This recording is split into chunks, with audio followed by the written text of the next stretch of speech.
જે પ્રકારે દુનિયાભરના અનેક વેસ્ટર્ન કન્ટ્રીઝની અંદર ડ્રગ્સ એ ફેશન સ્ટેટમેન્ટ બની ગયું છે. આજે ભારત સુરક્ષિત છે અને એમાંય ભારતમાં ગુજરાત સૌથી સુરક્ષિત છે. પરંતુ મારી અહીંયા બેઠેલા સૌ વિદ્યાર્થીઓને એક જ વિનંતી છે કે આમાંથી કેટલા લોકો એવા છે કે જેની પાસે કોઈ એવા મિત્ર હોય જેને તમે ફ્રેન્ડ્સ ઇન ક્રાઇમ કહી શકતા હો કે આ મારું, કેટલા લોકો એવા છે કે જેના પાસે પોતપોતાના મિત્રો ફ્રેન્ડ્સ ઇન ક્રાઇમ છે?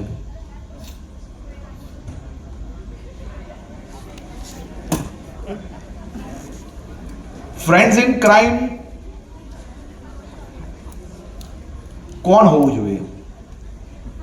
એ નિર્દોષ ભૂલો, નિર્દોષ વિષયોની અંદર જરૂરથી તમારા ફ્રેન્ડ્સ ઇન ક્રાઇમ હોય, પરંતુ જેટલા લોકોએ હમણાં હાથ ઊંચો કરેલો ને એ બધાને હું માત્ર એટલું જ કહેવા માંગુ કે જો તમે તમારા મિત્રના સાચા મિત્ર હો, જો તમે એની ચિંતા કરતા હો, જો તમને તમારા મિત્રની કદર હોય અને જો તમને એવો અંદાજો હોય કે તમારા મિત્રો કોઈ બી ખોટા દૂષણમાં ફસાયેલા છે, તો એની માહિતી તમે પોલીસ સ્ટેશન સુધી આપશો ને તો તમે ફ્રેન્ડ્સ ઇન ક્રાઇમ સાચા મિત્ર છો. બાકી તમે એના દુશ્મન છો, મિત્ર નથી. હું તમને વિશ્વાસ અપાવું છું કે અમે આ પ્રકારના ફસાયેલા કોઈ બી યુવાનો પર કેસ કરતા નથી ને કરવા માંગતા નથી.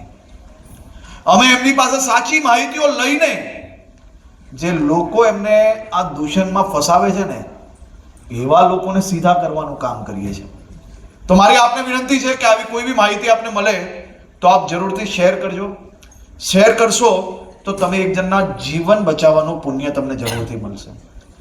મિત્રો શબ્દના સાચા હકદાર તમે બનશો, પણ જો તમે એની આ ભૂલોને છુપાવશો તો તમે એના મિત્રની એના દુશ્મન બનવાનું કામ કરશો. એટલે મારે આપને વિનંતી છે કે ડ્રગ્સ વિરુદ્ધનું અભિયાન નહીં પરંતુ આ લડાઈમાં તમે ગુજરાત પોલીસને સહયોગ કરો. આપણે સૌ સાથે મળીને આપણું રાજ્યને વધુ સુરક્ષિત બનાવવા માટે પ્રયત્ન કરશું.